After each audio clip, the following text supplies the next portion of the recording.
안녕하세요, 안성현 목사입니다. 또 오늘 이렇게 성경을 바르게 읽도록 돕는 자료 바로 시작하도록 하겠습니다. 그 전에 아주 좋은 질문들 두 개만 제가 간추려서 여러분들한테 소개 좀 하려고 합니다. 왜 칼빈은 첫 번째 질문이 그거였어요. 왜 칼빈은 확 바꾸지 않고 틀은 남겨두고 종교개혁을 했느냐, 그거였어요. 천주교하고 기독교하고 개신교하고 천주교하고 여러분 예배드리는 거 걔네들은 미사라고 부르지만 그거를 같이 한번 들어가 보면 틀이 되게 비슷해요. 되게 비슷하다고요. 걔네들도 부름이라 그래서 송영 찬성을 합니다. 그리고 맨 마지막에 신부가 이렇게 축도하는 것까지 완전히 너무 비슷해요. 정말 많이 비슷하거든요. 그래서 아마 그래서 그랬는지 그게 궁금했던 것 같아요. 개혁이라고 하면은 우리나라 말에서 개혁은 뭐죠? 완전히 바꾸는 거잖아요. 다 바꿔버리는 거잖아요, 틀에. 그런데 왜 그러지 않았느냐, 그런 얘기들을 쓰더라고요. 근데 이거는 여러분 명확하게 알아야 돼요. 칼빈이 틀을 바꾸지 않고 그 틀 안에 있는 것들만 빼놓은 이유가 있어요. 자, 칼빈의 문화, 그러니까 우리나라 문화에서는 모든 걸 싸그리 바꾸는 게 우리나라는 개혁이라고 알고 있잖아요. 근데 싸그리 바꾸는 게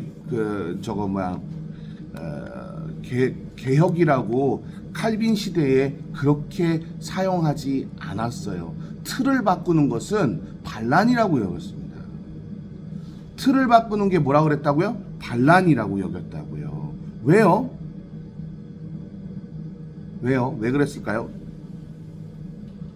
틀은 누가 만든다고 여겼을까요? 틀은 맞아요. 하나님이 한다고 그렇게 믿었어요. 하나님이 하시는 거야 라고 여겼어요. 그 틀을 라틴어로 보쿠치라고 합니다. 뭐라고 그런다고요? 보쿠치. 근데 여러분, 이 보쿠치라는 말 여러분 라틴어 보쿠치 어디서 많이 들어봤는데 뭐지? 하고서는 여러분 조금 눈에 귀에 익숙한 사람들이 있을 거예요. 틀을 여러분 보쿠치라고 하는데 틀이 바로 지혜라는 뜻을 가지고 있습니다. 그리고 이거를 명사 단어로 쓰잖아요. 라틴어에서 늙은이가 됩니다. 연세가 많은 사람. 자, 보쿠치가 그러면 여러분 뭘 의미하는 것 같아요? 세상을 살면서 산전수전을 다 겪으면서 지혜를 얻은 지혜자를 얘기를 하는 거겠죠? 자, 틀을 뭐라고 여겼다고요? 보쿠치라고 여겼다고요. 아주 좋은 질문이에요. 우리나라는 모든 걸 싹 바꾸는 거를 개혁이라고 합니다. 그런데 틀은 하나님이 지정하셨다 그래서 틀은 바꾸지 않아요.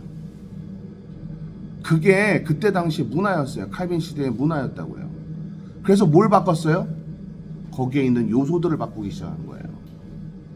잘못된 것, 헌금에 관한 요소들, 예배에 관한 정의와 주제들, 이런 모든 것들을 다 하나하나씩 바꾼 거예요. 어떻게 바꿨어요? 하나님 절대 주권으로 바꾸기 전에 천주교에서는 뭐라고 얘기했어요? 인간의 자유의지가 하나님을 부른다라고 여겼어요. 그렇게 가르쳤다고요. 그때 당시. 물론 지금도 그렇게 하죠.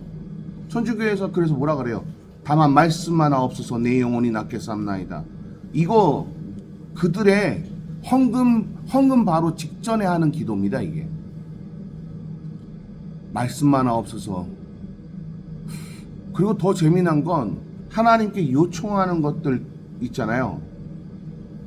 꼭 누구를 데려다가 같이 요청하면 하나님이 더 기도를 잘 들어주신다고 여기는 말도 안 되는 이야기를 가지고 있어요. 그래서 마리아를 끌고 오는 거예요. 그래서 성모의 기도라고 하는 게 그래서 탄생한 거예요. 은총이 가득하신 마리아여 기뻐하소서, 주께서 함께 계시니 여인 중에 복되시며 태중의 아들 예수 또한 복되시도다. 천주의 성모여 이제와 우리 죽을 때 우리 죄를 위하여 대신 빌으소서. 아멘. 거 봐요. 마리아가 뭐 하는 존재라고요? 같이 빌어주는 존재로 나타나죠.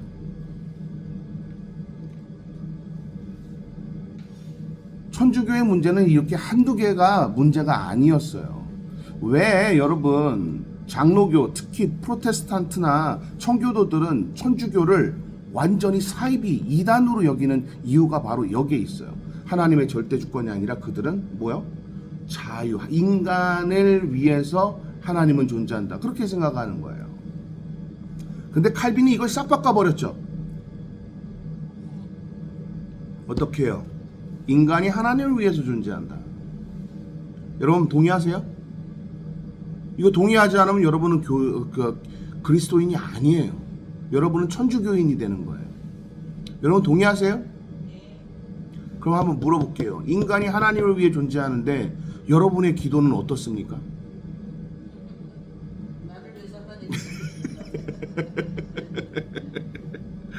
말이 안 되죠? 자, 아주 좋은 질문이었어요. 틀이라는 바로 개념이 바로 그런 거고요. 자, 그 다음에 이제 개혁이라는 단어, 이거 좀 중요한 단어니까 reform이라는 단어를 먼저 이해하기 전에 유벤투스라는 단어를 좀 이해하고 넘어갑시다. 라틴어로 유벤투스라고 하면은요, 청년들, 젊은 사람들이라는 뜻을 가지고 있어요.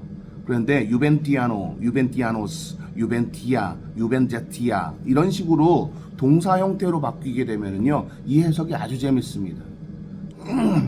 시도한다. 정의를 위해서 시도한다. 예, 이런 의미를 갖게 되는 거예요. 되게 중요한 거예요. 칼빈은 우리가 하나님의 영광을 위해서 시도해야 할 것이 있다 라고 여겼던 거예요. 제가 그래서 칼빈을 존경하고 칼빈을 가장 위대한 신학자라고 여기는 게 바로 그거예요. 칼빈은 뭐라고요? 우리가 하나님의 영광을 위해서 무언가 시도해야 될 때가 왔다고 여겼던 거예요. 뭘 시도해야 되겠어요? 우리나라처럼 확 바꾸는 변혁? 아니요. 사상을 바꾸는 걸로 그들은 종교개혁이라고 여긴 거예요. 뭘 바꾸는 거라고요? 사상을 바꾸는 거예요. 전도도 뭐예요? 사상을 바꾸는 겁니다. 회개도 뭐예요? 사상을 바꾸는 거예요. 여러분, 칼빈이 기독교 강요를 집필하면서 이것이 아니면 이단이다 하고선 이단을 분별하기 위해서 여러분 기독교 강요를 집필한 이유도 있어요. 그러면 기독교 강요와 다르면 이단이야. 이해되셨어요? 그럼 우리 대한민국의 교회 지금 기독교 강요랑 똑같은 교회 얼마나 될까요? 맨날 내가 좋은 얘기하고 막 이제 뭐 신학적으로 막 화 안 내고 막 그러면은요, 구독자 수가 늘어요. 근데 내가 구독자 이제 막 예를 들어서 교회가 잘못했다는 걸 하나하나씩 얘기해주는 그 영상이 올라가잖아요. 그럼 구독자가 줄어요. 희한합니다. 신기하지 않아요? 69명까지 올라간 걸 제가 봤거든요. 지금 몇 명이게요? 58명. 왜 그랬게요? 네, 교회 깐다고. 더 재미난 건 메일에 저한테 보내요. 당신이 교수면 교수지, 당신이 뭐가 그렇게 잘났다고 대한민국 교회를 까니? 나보고 메일로 직접 그렇게 받은 메일이 한 3통인가 돼요. 네.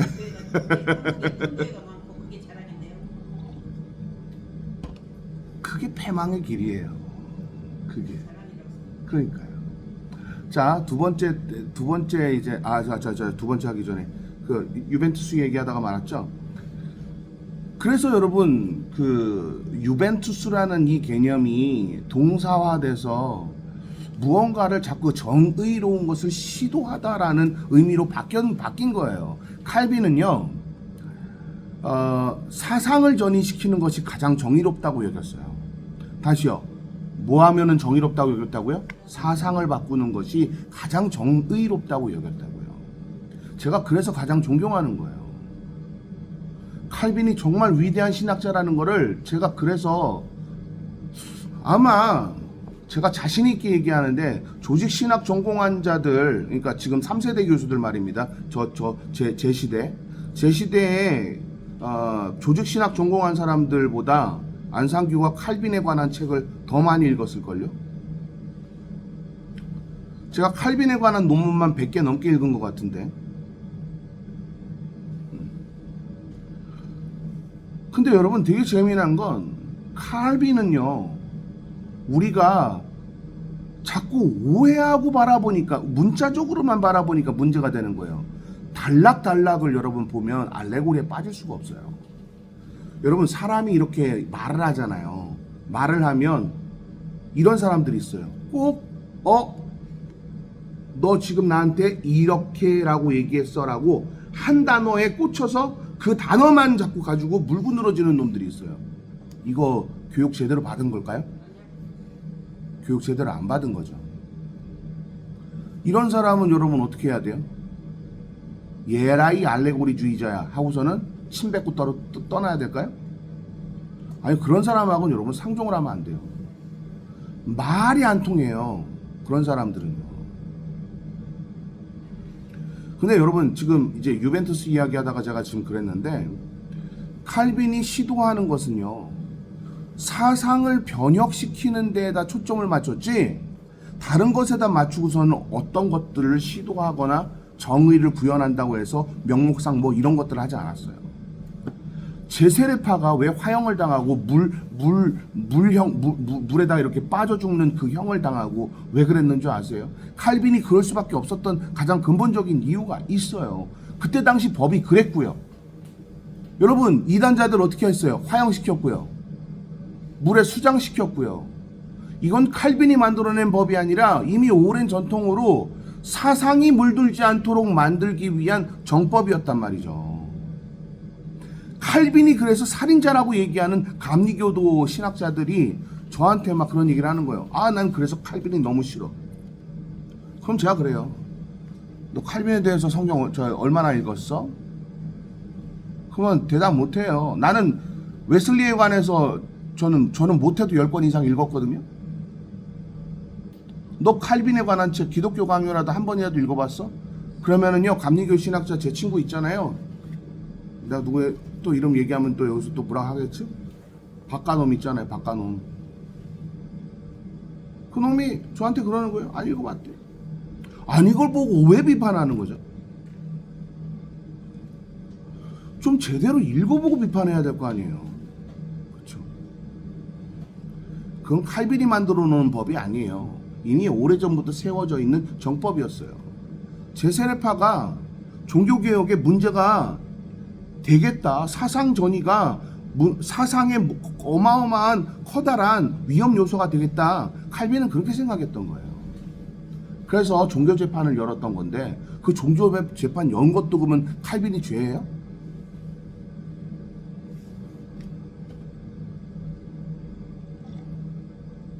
잘 알지도 못하고 함부로 얘기한다는 거죠. 칼빈이 개혁이라는 얘기를 쓸 때는요, 사상으로부터 출발해서 그러니까 정의롭게 하나님을 영화롭게 하는데 쓰일 수 있는 유일한 길은 우리의 사상을 바꾸는 것이라고 얘기했거든요, 칼빈이. 우리의 사상을 바꾸는 거라고 얘기했다고요, 칼빈이. 하나님을 영화롭게 할 수 있으려면 뭐 해야 된다고요? 우리의 사상을 바꿔야만 하나님을 영화롭게 할 수 있다고요. 내 사상이 잘못되어 있고 인간 중심이고 인본주의이고 신에 대한 철학과 모든 것들이 다 엉터리야. 그럼 하나님 어떻게 믿어요?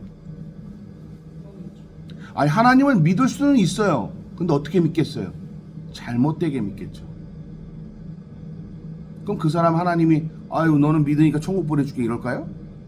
아니요. 그렇지 않단 말이죠. 자, 두 번째, 교수들이 심호하는 교회는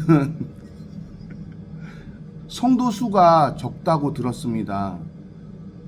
그래서 지난번에 교수님 영상에서도 교회에 12명밖에 없다고 했는데 그것에 대해서 창피하지는 않으신가요?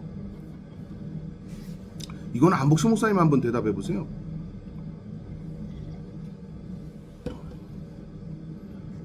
창피하대잖아, 12명이니까.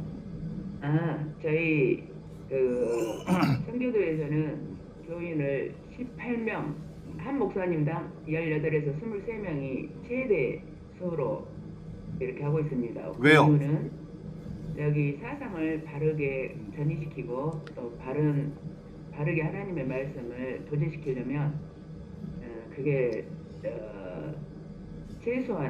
최대한의 그 수라고 생각을 했기 때문에 그렇게 한 것 같아요. 네. 근데 우리가 예수님도 제자가 12명이었는데요. 근데 우리가 너무 착각하고 있는 거예요. 여러분, 칼빈이 말했듯이 우리가 하나님을 영화롭게 하려면 뭐가 변혁되어야 된다고요? 사상이요. 그럼 내가 사상이 잘못되어 있단 말이야. 하나님을 영화롭게 할 수 있어요? 없거든요. 그래서 우리는 하나님의 절대주권이라는 그 개념 하에 하나로 뭉쳐져 있는 진짜 기독교가 되어야 돼요. 그래서 제가 매번 얘기하는 게, 영상에서도 매번 얘기하는 게 프로테스탄트 정신. 제가 프로테스탄트라고만 얘기해요? 아니면 정신까지 붙여요? 그죠? 청교도까지만 얘기해요? 청교도 정신까지 얘기해요? 그죠? 정신이라는 말이 여러분 사상이에요. 그 정신을 이어받는 것이 우리의 사상이라고요. 이게 대답이 됐으면 좋겠는데 참 안타깝게도 이게 대답이 안 된다면 어쩔 수 없죠. 그 이유는 네. 네. 숫자 이꼬르 부흥이라고 생각하기 때문인 거예요. 머릿속. 네. 그분이 그 하나님의 말씀을 바르게 알고 바르게 믿는 거 그게 중요한 게 아니고. 네. 그러면은 문제가 심각하죠. 여러분, 그러니까 전도가 뭐냐라고 만약에 묻는다면 사상전이에요. 저는 그렇게 얘기하고 싶네요. 칼빈이 종교개혁을 왜 했을까? 그리고 틀을 안 부셨잖아요. 천주교에 있는 그 틀까지 부시지 않았잖아요. 그렇죠? 그 틀이 뭐라고요? 영어로, 라틴어로 뭐라고요? 벅드치. 여러분, 그 유명한 그 명품 중에 벅구치라고 있어요. 진짜로. 그게 무슨 뜻인지 알아요? 지혜라고 명사를 쓰고 있기 때문에 그래요. 시계요. 예. 네. 이탈리아에는 여러분 명품이 되게 많아요. 구찌, 투스카니, 또 뭐 있지? 마세라티, 또 뭐 있지? 암튼 자, 제가 지금 말하고 싶은 거는요, 말씀드리고 싶은 건 바로 뭐냐 하면 사상이 온전할 수 있어야 한다는 거예요. 그래야 하나님을 영화롭게 한다는 거죠. 사상이 온전하지 않으면 하나님을 영화롭게 할 수가 없어요. 됐나요? 자, 이게 대답이 안 되면 어쩔 수 없죠. 자, 진짜 할게요. 자, 73페이지 유다의 멸망 한번 봅시다. 우리 이거 왜 공부해요? 성경을 바르게 읽도록 돕는 자료 왜 공부해요? 그쵸? 성경을 바르게 하려고죠. 그럼 바른 사상이 있어야 성경을 바르게 읽는 거 아니에요? 똑같은 거예요. 제가 사상전이 시키려고 이 책 쓴 거예요. 책이 여러분 1월 중순에 나옵니다. 왜냐하면 그 출판사들이 요번에 해년마다 5년마다 그거 하는 게 있대요. 그 5년마다 하는 거 그것 때문에 조금 출판이 좀 늦어질 거예요. 네. 그래서 내년 1월 좀 넘어서 나올 거다. 그렇게 생각해 주시면 됩니다. 자, 또 봅시다. 유다의 멸망. 솔로몬의 사후 왕국이 분열되어 350년에 걸쳐 분열된 체제가 지속됐습니다. 자, 여기서도 또 이제 잊어버리면 안 되니까 우리 해야 되죠. 북쪽 이스라엘 얼마나 갔다고요? 210년. 남쪽 유다는요 345년. 자, 우리나라 신라보다도 못했다. 우리나라 조선 고려보다 못했다. 고구려보다 못했다. 제가 그 얘기 계속했죠? 오케이. 그래서 아주 쉽게 자 봅시다. 그때 유다에는 하나님이 보시기에 선한 왕도 있었고 선하지 않았던 왕도 있었어요. 그래서 아주 쉽게 그들을 이해할 수 있도록 열왕기와 역대기에 기록되어 있는 몇 가지 사례를 살펴보려고 제가 여기에다가 썼던 거예요. 자, 열왕기나 역대기에는요, 의로운 왕만 이야기하고 있지 않죠? 예, 악한 왕들까지 같이 곁들여서 뭐 보게끔 했어요. 왜 그랬을까요? 간단해요. 하나님을 의지할 때야 비로소 그 나라가 평안하다는 것을 나타내기 위함입니다. 아주 간단해요. 자, 유다 왕들의 사례 한번 봅시다. 여호사밧 백성들에게 하나님의 율법을 가르쳤습니다. 다시 뭐라고요? 하나님의 율법을 가르쳤다고요. 율법을 가르칠 필요가 있었어요? 있었거든요. 왜죠? 여러분, 세상과 타협하고 여러 신들을 모시면은요, 경전이라는 개념이 연약해집니다. 그래서 시대가 계속 하나님을 그냥 그래 하나님과 바알은 동등상에 있지, 아세라도 동등상에 있지, 이런 식으로 생각하고선 여러분 예배를 드리잖아요. 그럼 경전이라는 그 하나님의 말씀이 약해져요.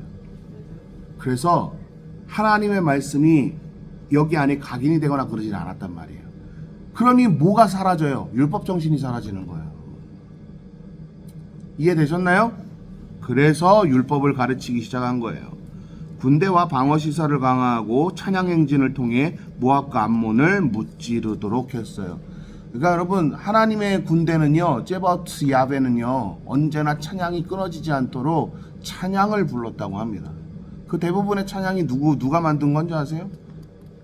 다윗이 만든 찬양이었어요. 자, 요아스 한번 봅시다. 성전 수리한 왕으로 우리가 요아스는 이해하시면 돼요. 근데 이 사람의 삶도 고달팠어요. 7살의 왕위에 오르면서요, 여러분, 숱한 외적의 침입뿐만 아니라 그 정치가들의 손안에서 놀아났던 그 시기가 어마어마했어요. 제가 이거는 여러분 나중에 역사서 여러분 설명하면서 제가 자세하게 설명드리겠습니다. 다음 아사랴 봅시다. 유다를 장기간 안정적으로 통치하며 블레셋, 아라비아 그리고 암몬 사람들과 싸워 대대적인 승리를 거두었던 인물입니다.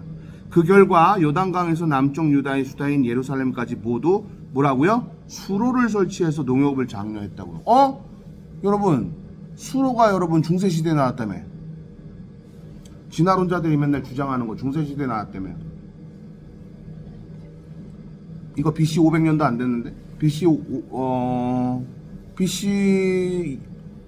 6.5세기인데? 이때가? 봐요. 진화론자들은 뭐가 문제일까요? 진화에 꽂혔어. 하나에 알레고리에 꽂힌 거야. 진화라는 그 알레고리에 꽂히니까 다른 게 다 눈에 들어와요, 안 들어와요? 안 들어와. 그러니까 이걸 얘기할 수가 없는 거예요. 여러분, 근데 알레고리, 옛날에는 알레고리를 2단으로 정지하면서도 그걸 정신병이라고 불렀거든요. AD 1세기 2세기 때. 근데 우리나라는 알레고리가 그렇게 많은데 정신병이라고 얘기 안 하잖아 지금. 왜 그런 것 같아요, 장로님? 대한민국뿐만 아니라 전 세계에서 알레고리적 사상을 가지고 있는 사람들 정신병자로 취급 안 하잖아요. AD 1세기처럼. 그 왜 그런 것 같아요? 세상의 알레고리를 좋아하고 그걸 그대로 따라가기 때문이에요. 요번에 잘 올렸대? 우리 최 박사가요? 장경태 그 사건이요. 여러분, 장경태가 고소당한 이유가 뭐예요? 알레고리로 고소당했잖아요. 뭐만 딱 편집해서 그거 됐어요? 뭐만. 손 이렇게 올린 거, 모자이크 한 거. 근데 그 장경태가 올렸어요? 여자가 올렸어요? 자, 이게 바로 알레고리예요. 전체 맥락은 다 빼먹고 거기 한 부분만 도려내는 거. 이거 누가 잘해요? 친일 앞잡이 놈들이 잘한다고요, 우리나라는. 우리나라는 친일에 앞장섰던 인물들이 있잖아요. 저는요, 여러분, 왜 친일파가 우리나라에 많은가에 대해서 한 번쯤 반성해 봐야 되는데, 가장 첫 번째 원인을 저는 신문지 때문에 그렇다고 저는 생각해요. 그러니까 정간지라고 하죠. 첫 번째로 동아일보. 조선일보보다 더 나쁜 놈들이에요. 두 번째가 조선일보. 세 번째가 중앙일보입니다. 이 놈들이 이승만, 박정희, 전두환 계속해서 해먹으려고 알레고리를 대한민국에 전수하면서 일이 일어난 거예요. 여러분, 5.18 하면 여러분 생각나는 게 여러분 이제는 뭐라고 생각나야 돼요? 민주화 운동이 생각나야 되죠. 근데 저 때 배울 때는요, 5.18을 뭐라고 배웠냐면 그냥 쿠데타로 배웠어요. 사태라고 배웠어요. 그 무슨 사태라고 배웠게요? 그러니까 광주 사태를 뭐라고 배웠냐고요? 북한 계래군 3만 명이 내려와서 폭동을 일으킨 사건이라고 배웠어요. 제 시대 때. 근데 알고 보니까 아니었잖아요. 그거 최초로. 예. 근데 그 재미난 사건 얘기 하나 해볼까요? 그러면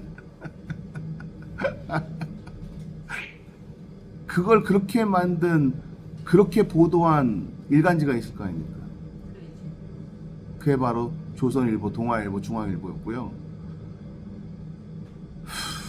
MBC를 제외하고 모든 방송사가 다 그렇게 보도했습니다. 봐요. 알레고리를 정설로 여기는 세상에서 살고 있는 거예요. 오늘 2시 뭐지? 매블쇼? 거기에서 또 2시 맞아요. 또 박구영이가 헛소리하러 또 나왔어요. 자, 왜 헛소리를 할 수밖에 없을까요? 알레고리에 빠져 있습니다. 자, 제가 여러분 한번 알레고리를 한번 설득 한번 해볼까요? 자, 해볼게요. 하나님은 가장 사랑한, 예수님께서 가장 사랑한 제자가 있었습니다. 여러분, 그 제자가 누군지 아십니까? 그러면 막 베드로요, 뭐 유다 누구요, 이렇게 다 얘기할 거 아니에요. 여러분, 요한이었습니다. 그 이유가 뭔지 아십니까? 요한에게 한 번이라도 화낸 적 있습니까? 이렇게 요한에게는 늘 사랑스러운 말만 했죠. 사랑하면 이쁜 말만 나옵니다. 자, 제가 지금 뭐라고 여러분한테 사상을 알레고리로 했어요? 어떤 알레고리죠, 이게? 이게 박구영이 하는 알레고리예요, 이게. 박가놈이 하는 알레고리라고요, 박가놈이. 이게 무슨 알레고리예요? 예? 여러분, 알레고리라고 하면 특정한 단어, 문장, 사물 이런 거에 꽂혀가지고 그것만 이제 진리인 양 그것만 딱 얘기하게 되어 있잖아요. 제가 지금 뭘로 알레고리를 했냐고요? 예수님께서 다른 제자들은 혼냈는데 요한을 혼낸 내용은 나타나 있지 않기 때문이라는 요 특정한 요 행위에 대해서 강조한 거죠. 그렇죠? 대한민국은 지금 이 알레고리에, 전 세계는 이 알레고리에 열광하는 세대들이 돼버린 거예요. 누가 칭찬을 제일 많이 받았나? 그걸 왜 말 안 해? 그렇죠. 그러니까 요만한 이러한 알레고리가 대한민국에 침투해 버렸어요. 그래서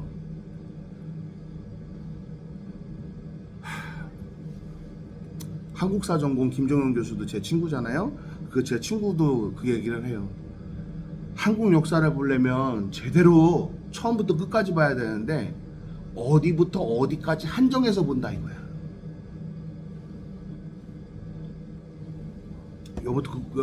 여러분 그것도 알레고리 아닌가요? 알레고리가 팽배해요. 그러니 알레고리로 사고하지 않는 사람들이 이상해 보이는 세상에서 여러분이 살고 있는 거예요.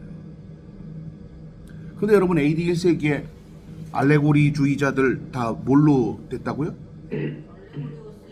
이단으로 정제된 사람들이잖아요.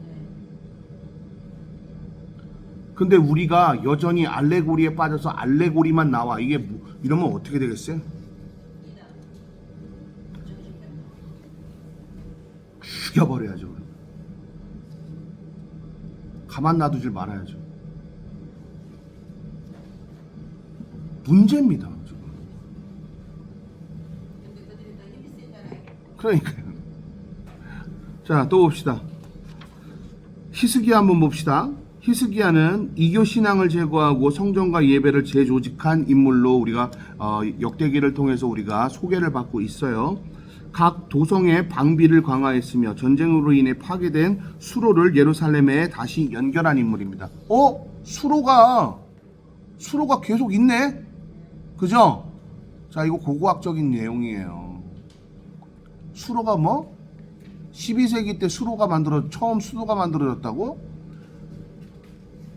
십자군 전쟁 때 처음으로 만들어졌다고?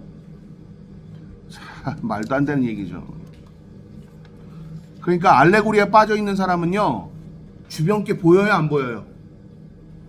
이런 사고 가지고 있는 사람은 진짜 빨리 두들겨 패서라도 정신 차리게 만들어야 돼요. 내 제자가 알레고리에 빠져 있다? 전 그 새끼 죽여요. 일단 와라 하고서는 신나게 두들겨 패거나 아니면 신나게 진짜 교육을 시키거나. 아시리아가 예루살렘을 공격했을 때 하나님을 전적으로 신뢰해서 하나님께서 전쟁을 승리하는 것을 이스라엘이 목도하도록 했다. 이게 여러분 히스기야에 대한 내용이에요. 맞나요? 오케이. 요시야 이야기 한번 봅시다. 요시야도 참 되게 고달픈 삶을 살았죠? 8살에 왕위에 올랐어요. 왕위에 올랐어도 아무리 이 사람이 똑똑하고 그랬어도 어땠어요? 정치인들한테 이리 휘둘리고 저리 휘둘리고 계속 그랬어요. 북쪽 이스라엘의 영향으로 바알을 추종하는 세력이 많아진 그때 바알 신앙을 제거하게 됩니다. 언제예요? 그때가 요시야가 몇 살 때입니까? 여러분, 요시야가 몇 살 때냐고? 여러분,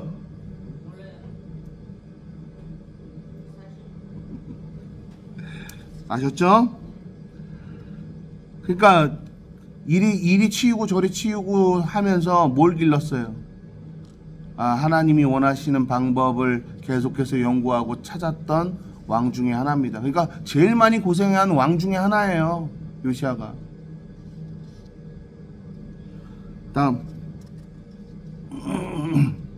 바알 신앙을 제거했고요. 계속되는 내란과 전쟁으로 인해 파괴된 성전을 수리하고 율법 학사들에게 이제 율법을 발견하자마자 율법 학사들한테 연구하라고 줘서요. 성경에 기록된 그대로 언약을 갱신하고 그 다음 중요한 거 뭐라고요? 유월절을 회복시킨 인물이에요. 유월절이 그들에게 없어져 있는 상태였었거든요. 자, 그러면 이제 우리는 알아야죠. 유월절에 알레고리에 빠지면 안 되잖아요. 유월절은 왜 제정됐어요? 내가 너의 하나님이라. 따라해보세요. 내가 너의 하나님이라. 그거를 기억하게 하기 위해서 유월절 제정한 거예요. 이거 다른 교회에서 가르쳐 줘요? 유월절 왜 제정했냐고 그러면은 왜 제정했냐고 한번 목사들한테 한번 가서 물어보세요. 그럼 목사들 뭐라고 대답하나요? 대답도 못할걸요? 안목신 목사님 내일 목사들 만나면은 꼭 물어보세요. 유월절은 왜 제정했냐고. 뭐라고 대답하는지 한번 들어봅시다. 제가 부교육자 생활 때 저기 오금동에 있는 양모 교회에서 심우할 때입니다. 그 심우할 때 제가 담임 목사님한테 물어봤어요. 유월절은 왜 제정한 것 같으세요? 헛소리 하길래 제가 궁금해서 여쭤봤습니다 하고서는 말았는데 헛소리를 하고 있더라고요. 뭐라고 헛소리 할게요? 이스라엘 백성들의 단합과 이스라엘 백성들에게 구원을 기억하라고 유월절을 제정했대요. 다시요. 6월절 제정하신 이유가 뭐라고요? 네. 내가 너의 하나님이다 라는 것을 알게 하기 위해서 제정한 겁니다. 자, 여호람. 근데 우리나라 발음은 왜 여호람이야? 내가 너무 궁금해. 이거 책 쓰면서도 궁금했지만 왜 여호람이에요? 중국 음역인 것 같아요. 이것도 야호람이에요. 야호람. 근데 아무튼 아합과 이세벨의 딸 아달랴와 결혼해서 자기도 페니키아처럼 되고 싶어 했던 남쪽 유다의 왕이었어요. 그러다가 끔찍한 죽음을 당합니다. 아달랴는요, 유다의 유일한 여왕으로 다윗 혈통을 끊어버리려고 혁명으로 폐위된 사람입니다. 남아소도사나 사상이라고 그렇게 대한민국 교회에서 맨날 가르쳤는데, 그러면서 맨날 그랬잖아요. 유다에는 여자왕이 없다고. 그러니까요. 근데 여기 지금 여자왕도 있네? 알지 못하면 좀 제발 좀 입 좀 가만히 좀 있었으면 좋겠어. 자, 아하스요. 이방 신들의 숭배를 장려하고 아들의 희생제물로 바치는 그런 못된 짓을 했고요. 하나님을 신뢰하라는 이사야의 호소를 거부하고 아시랴를 믿고 했다가 속국으로서 엄청나게 고통당했던 인물입니다. 므낫세는요, 하나님의 업적을 무효라고 돌리고 유다를 바알 신앙으로 되돌려놔요. 그러면서 어떻게 했을까요? 아하스하고 똑같은 짓을 했어요. 아하스하고 똑같은 짓을. 그래서 주수를 점을 치고 성전에 이방 제단을 세우고 아들을 희생제물로 바쳤어요. 자, 아몬 한번 읽어보세요. 시작. 참. 아휴. 그렇다고 이때 당시 하나님을 안 믿었던 사람들 아니잖아요. 믿었다는 얘기도 되게 웃기지만 하나님을 동해선상 위에 그냥 신 중에 하나 이렇게 여겼던 인물들이에요. 다 지금 이거 보니까 뭐 느끼시는 거 없으세요? 네. 네. 그렇죠. 네.